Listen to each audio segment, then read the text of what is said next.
What's up, everyone, and welcome to episode 7 of the Infinity Flux Letters page. I'm Matt. I'm Andy. And this is our more laid-back show. This is our live show where we talk about all kinds of cool stuff happening in comics and movies and pop culture. Mostly it's comics and movies, but we're game to talk about anything. But we do it live, so where we can talk to you directly instead of just recording a straight YouTube video where we have to ignore everything around us. We can actually talk to you guys, and we have got a ton of stuff to talk about today. So normally, you guys know that we do this show every other Wednesday. We did one last Wednesday. We're doing one next Wednesday. But we wanted to do one today, a special bonus episode, because we wanted to talk about all of the things that were announced at New York Comic Con. And there was a bunch. Yeah. But before we get that, we had one question that is a really good question, and I definitely wanted to address it. It's from our buddy Don Gleason, who says, if you could only choose one, would you read comics with street level heroes or high powered heroes? That is a good question, and it's a tough question. Because part of it's like, is Daredevil? Yes, he's street level. He is pretty high powered. Well, I think they mean like cosmic stuff, like Galactus and Silver Surfer, but also like Superman and big super duper powered things, or more street level. Yeah, got it. Or more like Batman and Spider-Man and Daredevil and those things. What's up, Ram Comics? How you doing? I don't know. I think great decisive answer. I think if I was absolutely forced You're a street to pick level one person. I think I would go street level. I love, as much as I love Superman, especially these days, I think there's more street level stuff that I like. You've got your Spider-Man, Daredevil, Batman, Nightwing, Green Arrow. Where does Flash fall? I don't know. He's kind of in he does street level things. Yeah. Like he's not. When you say street level, I think of like they've got a city they protect, and right. they are like running along the ground type thing. Yeah. Green Lantern, I would say that's a high powered, that's space, that's all of that. I agree. But there's a gray area for sure. Yeah. Well, they've got powers, but they're they're still like fighting gangs and stuff. Yeah, because I think like street levels, Captain America, but probably high powered is more Fantastic Four, because they're more like multi-dimensional spacefaring. But then you've got like. Iron Man's probably one of those ones that sort of is in that gray area. But yeah, that's a good way to think about it, is like heroes that have a city that they protect. Mm-hmm. And that's their bag, that's their thing, is they protect their city, So yeah, I mean, even though Superman does have a city he protects, but well, sure, but Vixen says he's high powered, he can affect time with the Speed Force. Okay. And for those who don't know, we've got YouTube running, we've got TikTok on live up here. So we're looking at a couple different places to get all of your comments and questions. But and I've talked about that before about, like I like street level heroes, but I also like the big cosmically powered heroes. And sometimes I get a little bit tired of one, so then I switch gears and read the other, and that. So yeah, there's definitely a two different buckets there. Hulk. Oh man, because he is like, there's no other than being strong. He doesn't have any cosmic powers. He doesn't have any beams or reality warping powers. Right. Because if you're going to the point of Aquaman is just in the water, or he has Amnesty Bay and all of that, it's like, well, is he street level? Or if you just say, I'd say Aquaman is street level. Just straight up no powers type thing. Well, yeah, it's hard because I don't, Spider-Man, I think, is also kind of a hard one to. I think of Spider-Man more as street level. Yeah. who can evolve into more cosmic stuff, but he's a street level guy going after Kingpin and I think of those guys. The Defenders as that's a street level thing. Yeah. That's Luke Cage, Moon Knight, Blade, even is a street level guy, even though they deal with supernatural. But if it's that broad, I would probably say street level, because I think I would rather read those stories because they are a little bit more human than sometimes with a character like Silver Surfer, Adam Warlock, or some of that stuff. It gets a little too cerebral. Yeah, that is a great point. And yeah, Ram Comics Green Arrow, he's up there for me for sure. You know, I'm a Spider-Man guy through and through, you know, my whole life, but Spider-Man, Daredevil, but also Batman. You know, if we're talking street level, you Batman and Green Arrow, those are probably maybe my 4. Maybe throw Captain America in there as far as street level guys go. But yeah, good question. We wanted to definitely address that one first because we love it when you guys send us questions, whatever it may be. So, you know, if you want us to, answer more questions, talk about anything, just leave a comment in this YouTube video or any of the 5 YouTube videos that we do every week, and we will compile those things together.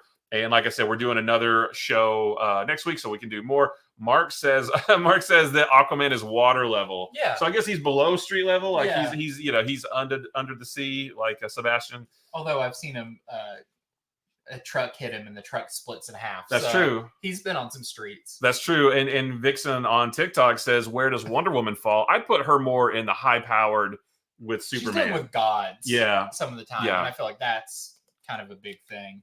Well, we want to shift gears though over to New York Comic-Con because there was a ton of stuff announced, more stuff than we will be able to fit in this next half hour or so.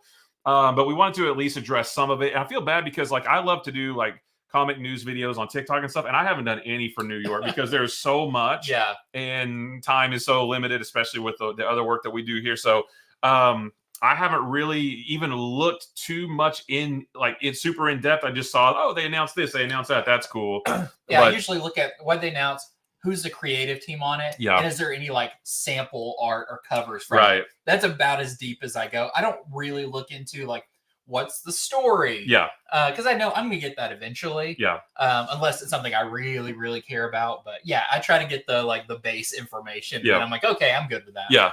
Okay, that's good, and I'll read more about it when we get more information when solicitations come out. So we're just going to start. We've got a big document here with a bunch of different links. We're going to start with DC, and because we're like I said, a bunch of stuff announced, but we're comic book guys. We're here at a comic book store, so we want to really drill in on the comic book stuff.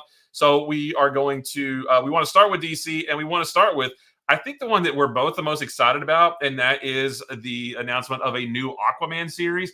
Now, it's funny because I do think that this was supposed to be an exclusive New York Comic-Con announcement, but I think the DC Connect that it was in, and I meant to grab one. Yeah. Actually, I might still have one. Yeah, mine's still in my bag.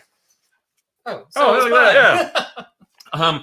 But this got leaked like the morning of, and so I think that's so it was like it wasn't part of like a New York Comic-Con announcement, but I do believe this was supposed to get announced. So a new Aquaman series, part of the All-In era. It's going to be an ongoing, written by Jeremy Adams and art by John Timms. Holy cow. That is a creative team right there. Oh, Ram Comics, would the Ninja Turtles be street level? Yeah, I definitely think so. Or sewer level, I guess. Yeah. But yeah, so, I mean, like I said, didn't really look too much into it. We do know that in this series, Aquaman's powers are different. You said they got switched with Mera. With Mera, yeah. And he's gonna do water bending basically. Yeah. But I love that you said he needs to be careful on this cover. On this cover, because he can't talk to fish anymore. So, but he's still riding on a shark. Yeah. Hopefully, he just has good good vibes with that shark. Yeah. And it's not gonna bite him. I wish there were more images in this. Yeah, there are not, because there's some in here. We get some more. Sorry about this. Is weird, I know, but we get some more character designs and things like that. So still not a whole lot of information about this, but I don't need any. Like that's all I needed. Oh, Aquaman. Also, it says there's water kaiju that have come out of the different seas that Aquaman has to deal with. Holy cow! Yeah, water kaiju. Holy cow! Like that to me is the most exciting thing, just because it's been so long since we've had Aquaman. And my big thing is, one, Aquaman's my favorite character, but also I love Jeremy Adams' run on Flash and his current stuff with the Green Lantern.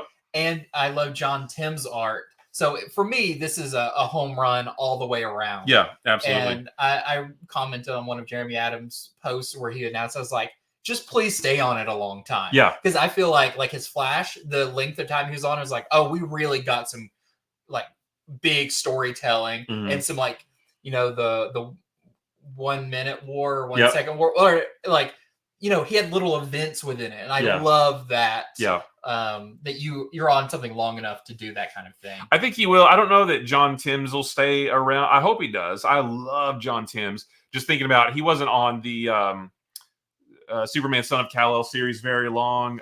So I hopefully he does stay on this for a long time, because his artwork, he's one of my top creators, artists working right now. But yeah, that I think that's going to be super great. We also, I don't have a link for it here, but I have it in this book. So where's the mouse at again? Oh, there it is. I lost the mouse again. All right. So we also have the announcement of this Justice League, the Atom Project #1, and this is going to feature the Captain Atom, plus the Atoms, plural, Ray Palmer and Ryan Choi, as they have to deal with the switched powers that happened at the end of Absolute Power. It didn't affect everybody, but did affect some people. So like Plastic Man can turn invisible, and some really weird shakeups. Yeah, they've got new costumes you can see there, which looks really cool. It's not going to focus, but yeah. So I don't have a link for this to pull up, but that this was kind of announced, quote unquote, announced right at the same time as Aquaman, because they both came out in this. Let's see what else we have. Let's look at our list. Oh yeah, this is the other huge one right here, is the return, or not the return, but the announcement of Absolute Martian Manhunter. This is written by Dennis Camp, and the art is by Javier Rodriguez. Who's currently your artist on Zatanna. Yeah. Bring Down the House. So if you're wondering, and Denise Camp is crazy, is writing this and writing the Ultimates, right? Which people have compared, as I have, of Absolute books and Ultimate books. So he's doing a little bit on both sides. Yeah, it's really cool. Oh, and sorry, Mark, I saw your comment here about Aquaman. I was excited for this one. Haven't read Aquaman since Jeff Johns during New 52. That's what really super duper drew me into Aquaman. I was always a mild fan before that, but when I read that, I was like, holy cow. And Jeff Johns made him an awesome character. And I've read a bunch of that. I've jumped on, jumped off a few times, but the fact that we're just getting another one with that, and that's what it is too, is with that creative team. That's what makes me. I would have been excited regardless, but that creative team was icing on the cake. An A-tier book. Yeah, for sure. Yeah. But yeah, so outside of that, this was the other big announcement is Absolute Martian Manhunter. So we've got Batman, Wonder Woman, Superman, Flash, and Green Lantern, and now Martian Manhunter. And they're just covering classic Justice League, kind of that roster, kind of Grant Morrison era. Yeah, we're getting pretty much all of those so far. So I guess that means Absolute Aquaman maybe at some point. That's what I was hoping for. I did kind of speculate that we'd get maybe an Absolute Martian Manhunter. I was guessing a character that didn't currently have a book going on, a little bit one that you could do more with, that didn't have quite the origin that we know, like Batman, Superman, Wonder Woman, Flash, Green Lantern. And we talked about it on maybe it was last week, where one of the questions was, what Absolute books would you want to see? And I talked about, I would love an Absolute Green Arrow, but we talked about an Absolute Martian Manhunter. And I feel like this one, people had a strong inkling that this was coming. Yeah. I don't know if there was some leaks or people just assumed or what. I wasn't so sure, because I thought this might be a weird one. And unfortunately, I should have picked better articles, because this one doesn't have some of the images that they showed. Of the weird Play-Doh Martian Manhunter. So I should have grabbed a different one. Oh, wait, you know what? Maybe I've got the entire... Nope, that's the Marvel one. Never mind. But yeah, anyway. So not a whole lot. What was the deal with this? So you've got John Jones, who is a detective. Uh-huh. He gets infested, or there's some kind of something that gets in his mind. Yeah. And it's not an alien, but it looks for something, and it says basically the closest thing I can tell you is your word Martian, which is something from elsewhere. Yeah. So I don't know if it's a multi-dimensional being or what it is, but it uses the word Martian to explain what it is, even though it's not from Mars. Okay. And so we saw the image that he said he did design this Martian Manhunter out of Play-Doh. Yeah. And we've seen like his sculpture for it, but also that's just one form it takes. It's going to be taking multiple forms in this, and that it's going to be kind of dealing with like outsider looking in and an insider looking out duality to him, on top of being a detective. See, you did look. You did look into the story of this one. Oh yeah. I mean, because it was like when you saw the design for it, it's like, this looks crazy. What is this about? Yeah. And his look reminds me a lot of the first story in the Justice League animated show. Is a 2-part, right? And he fights white Martians who kind of look like what he looks like in this. They're kind of gloopy. Those were white and black, but this one has that kind of amorphous, can change that kind of way. And so it gave me some vibes like that. So I do believe that when they first started talking about all these absolute books, I'm pretty sure that Scott Snyder said they had planned to do 8.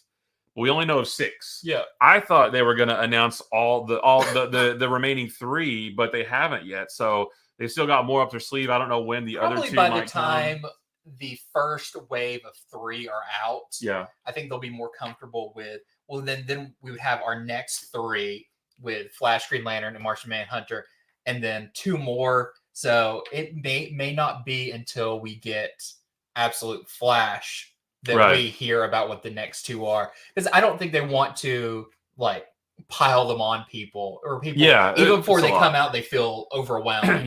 That's smart. That would feel like a lot. It's like, wait, there's 8 new books I've got to buy. You didn't want to do that. So all right, so we've got some other stuff too, and we're gonna have to move through some of these pretty quickly because Marvel had some stuff too, but we'll definitely talk about this one a little bit. So we had the announcement of Jeff Loeb and Jim Lee reteaming for Batman Hush 2. So this is the one that we knew about, that we've been super excited about, that we're sworn to secrecy. So glad that this was finally announced so that we can all talk about it. The thing that I am most excited about is that this is just like the first Hush. This is going to be just part of the main Batman line and not like a separate mini series. I love that. Important. Yeah. Because some of the greatest stories in comics, and especially Batman, have been within the main Batman run. Yep. And I think what that shows you is you don't know what you're going to get. You could, be reading one Batman story, and the next creative team that comes on there writes one of the greatest Batman stories of all time. It's like, because you don't have to have a separate mini series to do something big. It can all happen within the main title. That's what keeps it exciting and everything. Like we talked about before, like Batman Year One is part of Batman. It was part of the regular run of Batman. Yeah. Hush was a part of Batman, of the run of Batman. And I think this says a lot that they're doing it that way. Yeah. The only bummer is that Chip Zdarsky and Jorge Jimenez are leaving, because at first I thought, oh, that's cool, they're going to take a break while Jeff Loeb and Jim Lee come in, and then when they're done with Hush 2, Zdarsky and Jimenez will come back, but that's not the case. No, he announced it. I read his Substack where he talked about it, and he said that it was a tough decision. It was his decision, so it's not like DC kicked him out, but he had to make a decision about he's got so much stuff going on. What does he want to focus on? That kind of thing. So, and I'm sure, DC's chomping at the bit to get Jorge Jimenez on something else. Yeah. So we'll still see him around. It's just a bummer that we're losing them on Batman, because I've enjoyed everything they've done. How scared would you be to be the next creative team coming on after Jim Lee and Jeff Loeb on Hush? You've got to follow Tynion, then Zdarsky, then Jeff Loeb and Jim Lee. And then also, and Jimenez on art, you got to follow all that stuff. Yeah. So, do we know how many parts this is? I know it starts in number 158, but I don't remember.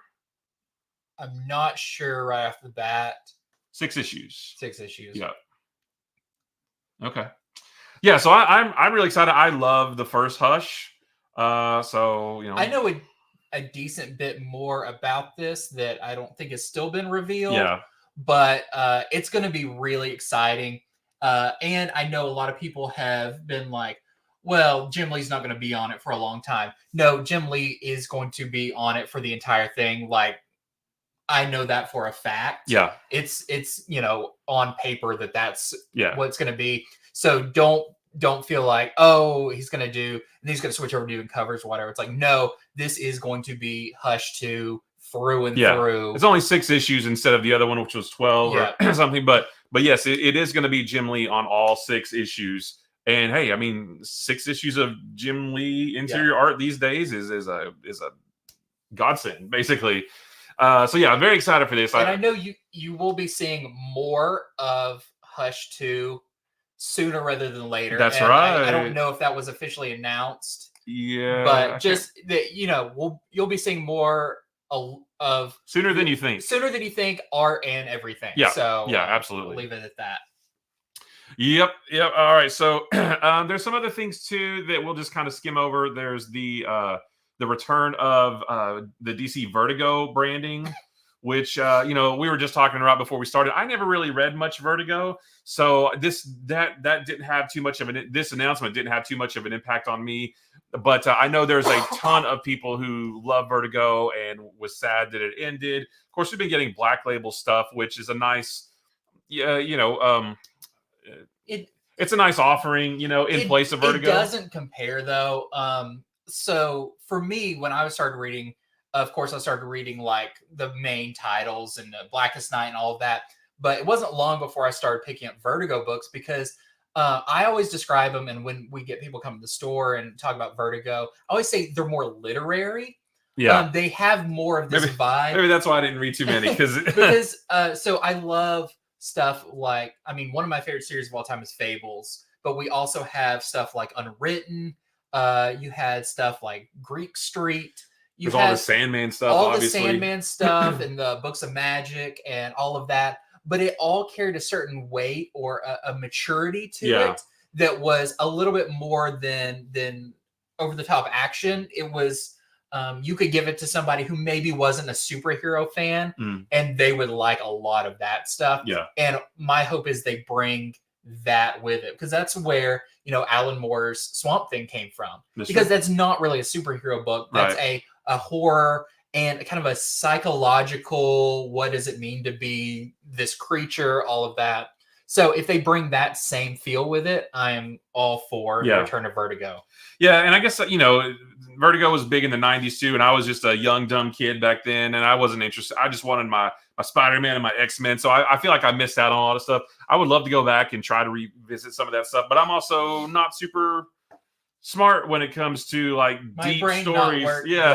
So I don't know. Black Label is more Elseworld. Interesting. I do think, and a whole nother discussion be happen about Black Label, what it was originally supposed to be, what it's become. Right. I don't think it is now what it was originally intended to be. I agree. And I think the problem with that is now it's kind of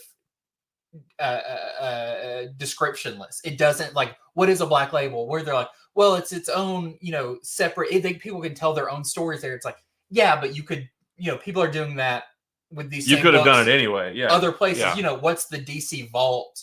Why isn't that a Black Label book? It's so.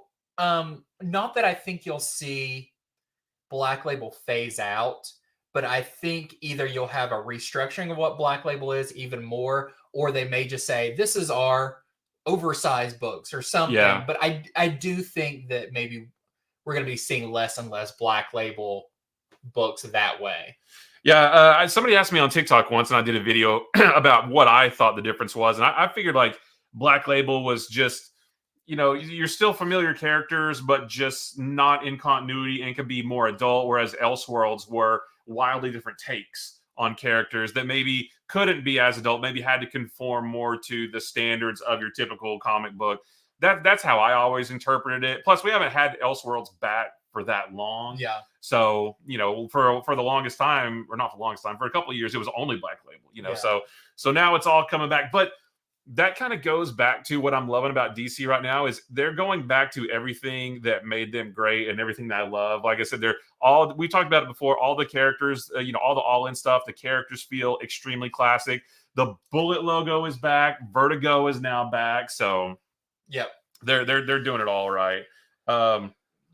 Name changes. I passed on Black Label. Didn't like the price and the format. Also, at first, it was a lot of Batman. I thought it was a cash grab. I can see that. But we're getting some good stuff now. I would say Plastic Man. Plastic Man has been one of my favorites, and that I think they need to find a book like that and pinpoint what makes that. Boy Wonder, you like that too, right? Yeah. Find out like what is this? Why does this work?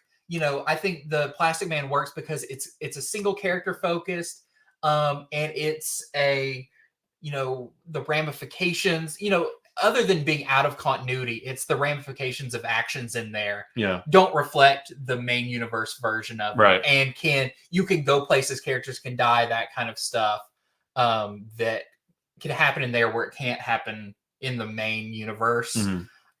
But yeah, I think the whole thing from where they started to where they are now has pretty drastically changed. Oh, absolutely. Yeah, and things evolve. You always have your plan for one thing, and puzzle piece on TikTok. Sorry guys, 1 second, and there, nice. I can actually reach up and do it this time. But yeah, things start one way, and they have like TV shows. You watch the first season of a TV show, and it's one thing. Arrow was like this super street level thing, and by the time we got to season 8, it was like multiverses and all this stuff. So things do evolve. Yeah, Gargoyles of Gotham too. But if that book is ever going to finish, I don't know. Well, that remains to be seen. Wish we could get a Legion of Superheroes series soon. Well, so there's the thing with that we saw in the All In special. Yeah. I do think you'll be seeing more Legion of Superheroes because of that. Yeah. I don't think they would introduce this evil version of Legion of Superheroes without reintroducing people to the idea of Legion first. Right. And there's a little tiny itty bitty little, it's about that big little teaser of that evil Legion in a book that comes out today. So I hear you on the Legion of Superheroes. Even though I was never really able to get into them, I've tried really hard to do so, and I would love to see them have a resurgence with a great creative team. Maybe that would finally be the thing that gets its hook in me, because I think the Legion is a cool concept. It's just, I think for me, it's like there's so many characters to learn. And you really have to for Legion to work, you have to understand the characters, have a manageable size team. Yeah. And it can't all be so sci-fi and out there that nothing is familiar. Right. Because it did feel like that sometimes where I can't follow anything or I don't know the stakes of things. Yeah. I just don't want an evil version. Well, maybe that may be the one we get for now. I don't know. But in comics, there's always an evil version. Yeah, they have the goatees. That's how you know for sure. All right, so that's some of the DC stuff. And like I said, there is way more stuff than we will be able to talk about in this one show, but we just want to talk about some of the high points. Over at Marvel, we had the big one, which we are very excited about, which is Ultimate Wolverine, our next Ultimate book, right?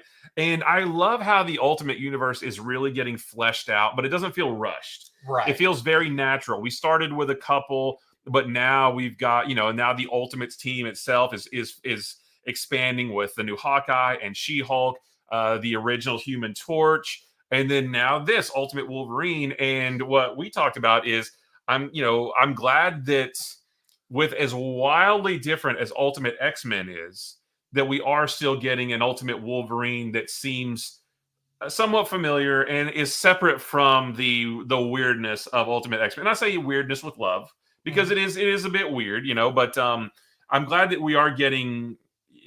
I'm glad, one, that we're getting an Ultimate Wolverine, but that it's not as wildly different as Ultimate X-Men is, I guess. Yeah. Chris, is it Chris Condon on this, and Alessandro Capuccio, which is your current artist on Moon Knight, which is fantastic. Mm-hmm. Like, this whole Jed McKay Moon Knight stuff has been great. So I don't know who's going to take over. He doesn't have arms. No. But yeah, it looks cool. I'm not so sure about the face thing. It looks like if Wolverine was in Mortal Kombat, what it would look like. But I like it because it's familiar but different. Like I was saying before, it does give me some vibes of like the X-Men Evolution suit. Looks like a star. I think it is a star on there. I never noticed that. Maybe he's not Canadian. Maybe he's... Oh my gosh. You might notice there's a red star on his costume, and you might wonder why. Oh, shouldn't have done that. If you look at that mask, there's a muzzle on him, and that's because he's wild. Okay. That doesn't answer the star, but no. okay. Wow, I completely that did not register with me at all until just now.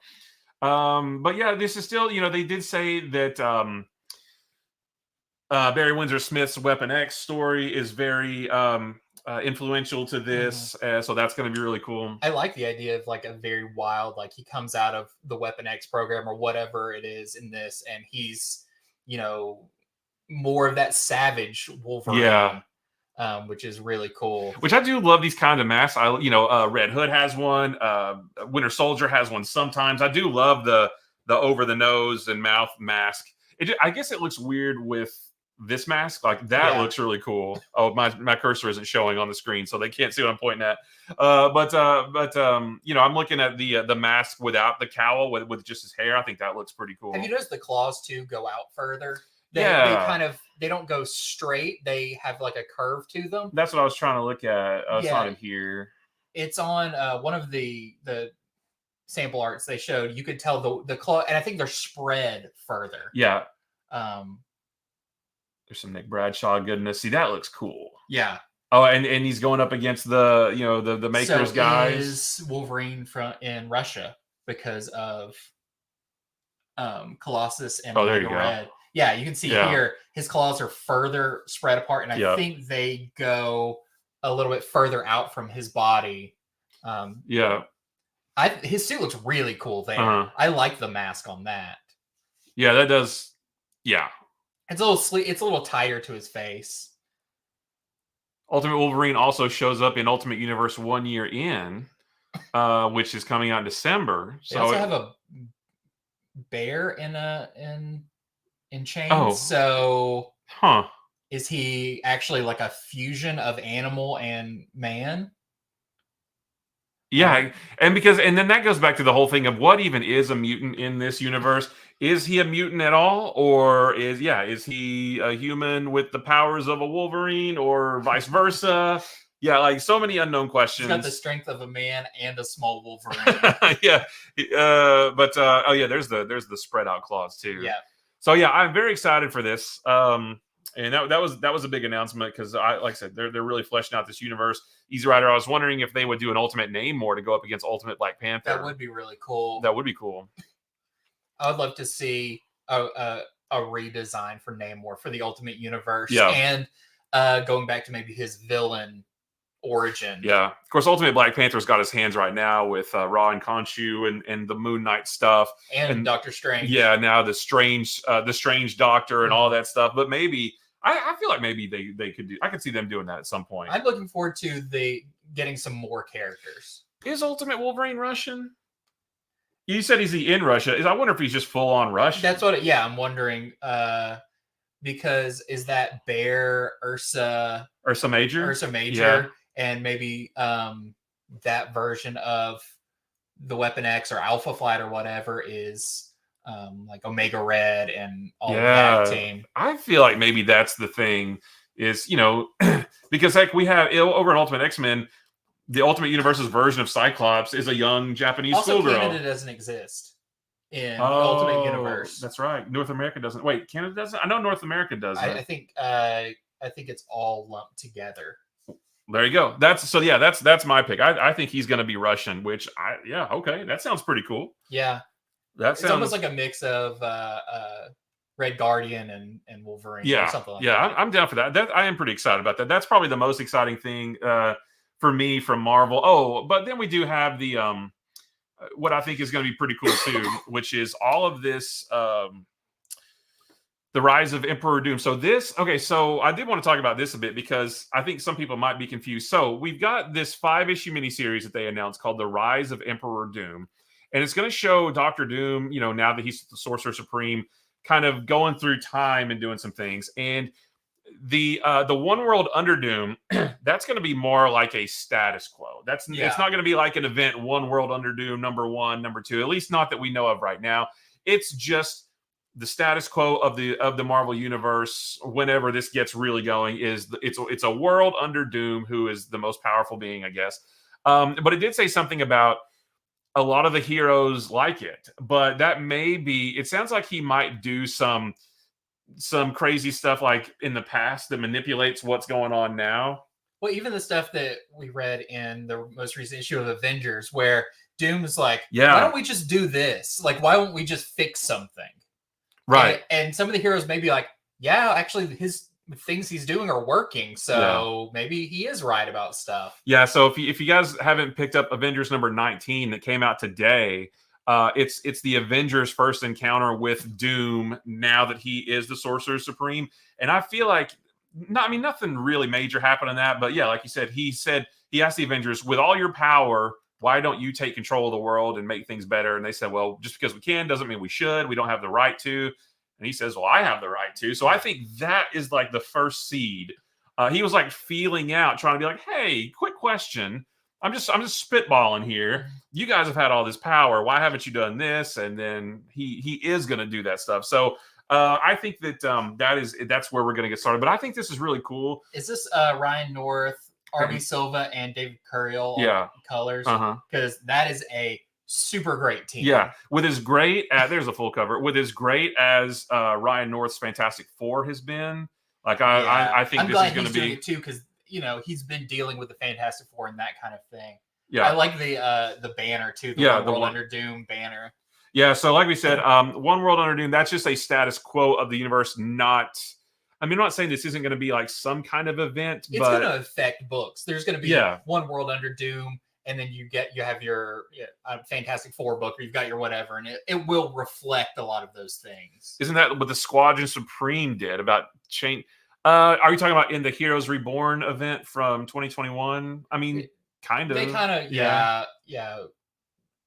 took control over. I mean, the reality changed, and Squadron Supreme. I don't know if did they take over the world though? And they more just chose to be their own Justice League, but as it went on, you realize like they might have manipulated things. Yeah.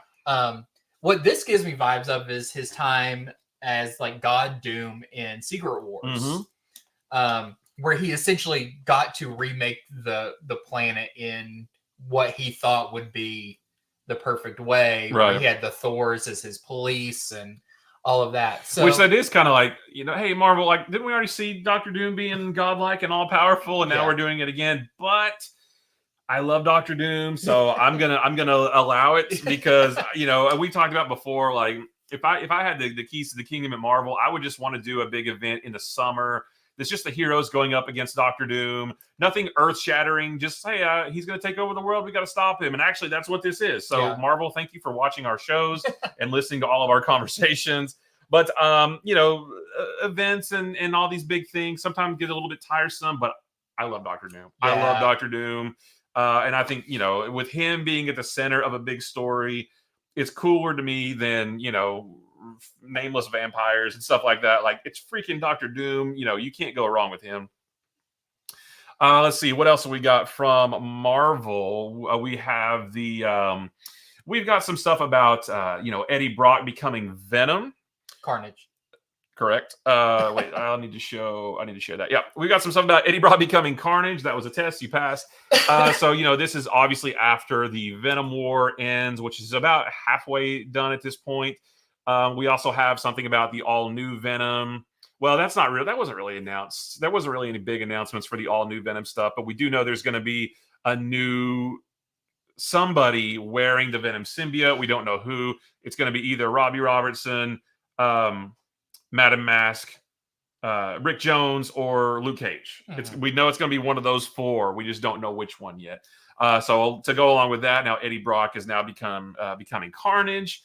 Which if you've been following along the symbiote stuff, that can be pretty cool. But there's not a whole lot about this. And then there was a little bit of a. Did you make a note about that Doom Academy, where he restarts Strange Academy, but so I feel like that's what we're going to be seeing from the Doom stuff is little augmentations of other series, or how does he stick his fingers in people's situations, that kind of thing. Yeah, no, I don't have it on here, but so like Strange Academy, now we're going to get Doom Academy, and he's going to train young magic users and in the ways of Doom. Yeah, and I hope he teaches them how to build their own Doom bots or whatever.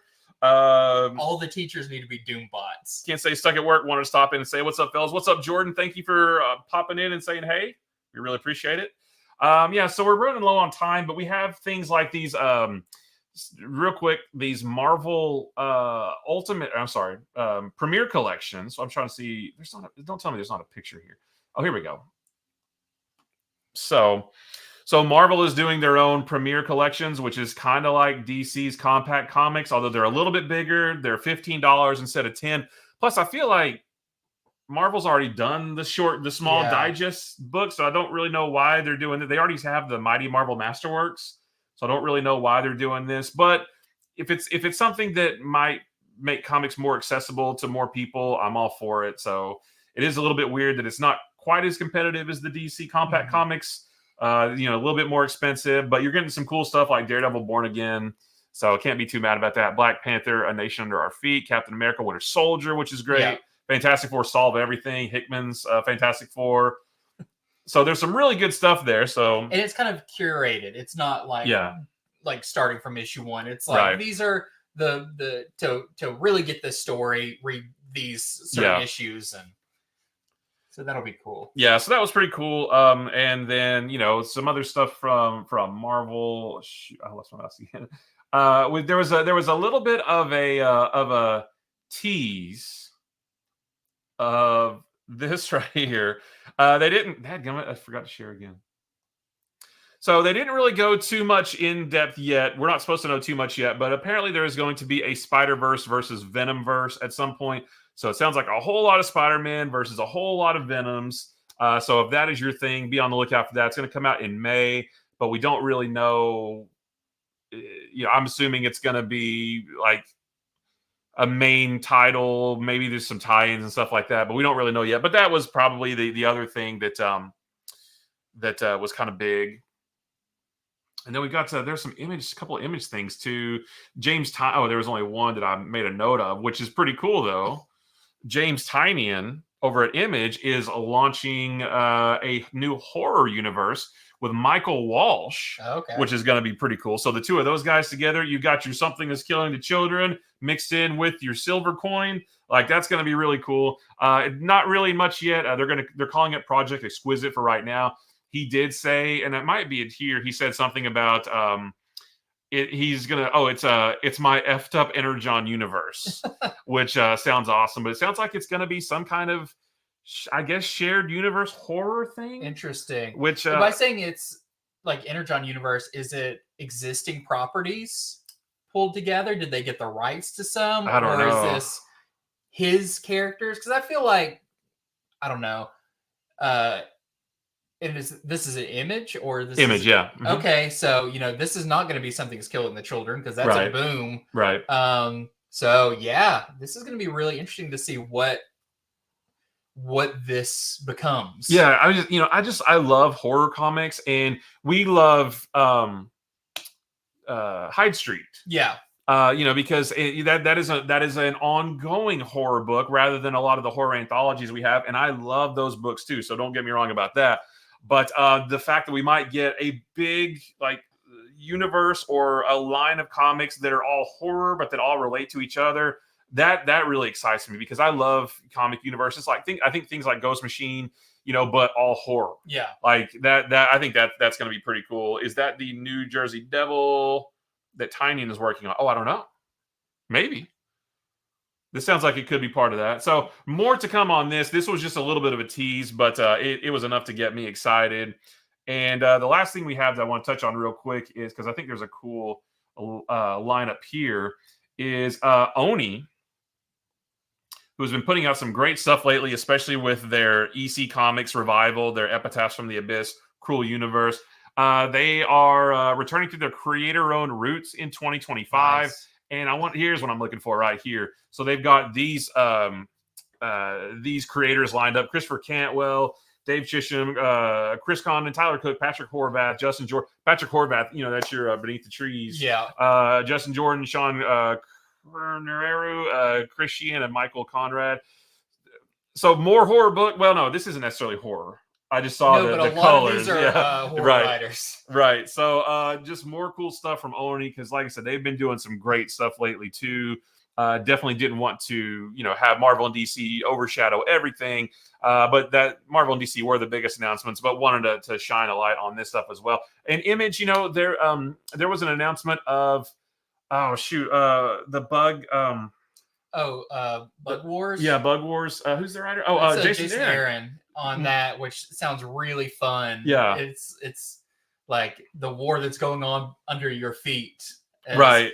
It's like Sectars, but I love the cover for. I think it's the first. Maybe it was a variant. Maybe it was a New York Comic-Con exclusive variant. But there was like here it is right here. Let's see if I can blow this up. Oh, there you go. So I love this. There's this big war going on, but then there's this person towering over them with a can of bug spray. So I'm not sure that was a big like New York Comic-Con announcement. This may have been announced like right before, I feel like. Yeah. This doesn't come out until maybe like January, but I think there was an exclusive that you could get at New York Comic-Con. Like an ash can or something like that. So some people got to look at this. I think this is going to be great. It's almost like a one of your like super rich fantasy worlds, but all on the microscopic level. Yeah, because that's going to make it for some fun, like, they're riding rhinoceros beetles, something like that. It's like Honey, I Shrunk the Children mixed with, some kind of fantasy mixed with Dungeons and Dragons. Yeah. I thought, Micronauts and that kind of thing. So we are short on time, so we're going to go ahead and start wrapping it up. Like I said, so much stuff that was announced in New York. We could talk about it all night. So hopefully that wasn't too brief for you. But let us know in the comments of this, because we can talk about this more next week too. But let us know in the comments, like, what are you excited about? What was your favorite announcement? What did you wish they announced, but maybe they didn't, that kind of thing. Let us know in the comments of this video or any of the other ones that we post throughout the week. And we can talk more about it next week for sure. Because like I said, there's a whole bunch of stuff, way too much to really talk in depth about in 47 minutes. So just wanted to go over that. Wanted to do this bonus episode because we couldn't not talk about some of this stuff. Guys, thank you very much for being here. Easy Rider, thank you very much. Dow, thank you very much for being here. We are going to head out. The store is about to close. Stay tuned for our next video on Friday, our Comics from the Future video, where we talk about a bunch of the books that are on FOC this weekend. Although this weekend is going to be a little bit weird. There's no Marvel because of holidays and shipping and things like that. So it's going to be a little bit different this weekend for ordering, but it's still going to be cool. So, guys, thank you very much for hanging out with us, and we will see you on Friday. Bye-bye. Bye.